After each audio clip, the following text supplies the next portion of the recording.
ప్రేమించిన వారు జీవితం కాకపోవచ్చు, జీవితంలోకి వచ్చిన వారిని మాత్రం ప్రేమించక తప్పదుగా.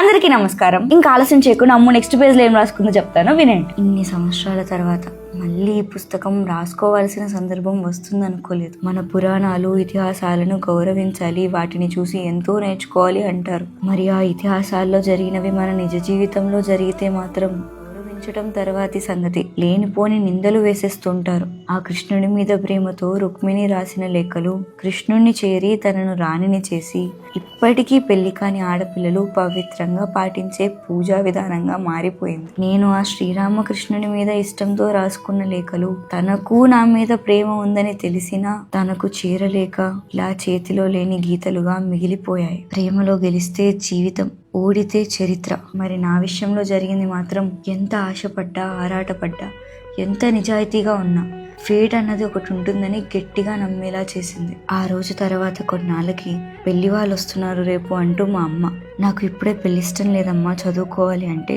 చాచి కొట్టి, ఆడపిల్లల్ని చదివిస్తే ఇంతే ఎదురు సమాధానాలు చెప్తారు, మాటలన్నీ అయిపోయాయి, ముహూర్తాలే అంటూ ముట్టింది.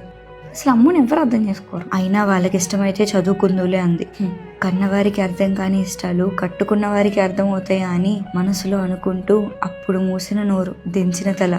ఏం కొన్నారో, ఏం కట్టుకున్నానో, నచ్చిందో లేదో ఏమీ తెలీదు. అమ్మకు కూడా పెళ్ళి అయిపోయిందనమాట. నీతో మధురంగా ఊహించిన క్షణాలన్నీ మరణ సదృశంగా మారకున్నా మధుర క్షణాలుగా మాత్రం మిగిల్చుకోలేకపోయా. ఆ శ్రీరాముణ్ణి పొందలేకపోయినా కోపంలో పరశురాముణ్ణి పోలిన వారైనా నీలాంటి భార్య దొరికితే రావణుడైనా రాముడు అవ్వాల్సిందే అంటూ ప్రేమ పంచే వారికే దక్కాను. పోనీలే, కనీసం చేసుకున్న వాళ్ళైనా మంచోళ్ళు. ప్రేమించిన వారు జీవితం కాకపోవచ్చు, జీవితంలోకి వచ్చిన వారిని మాత్రం ప్రేమించక తప్పదుగా.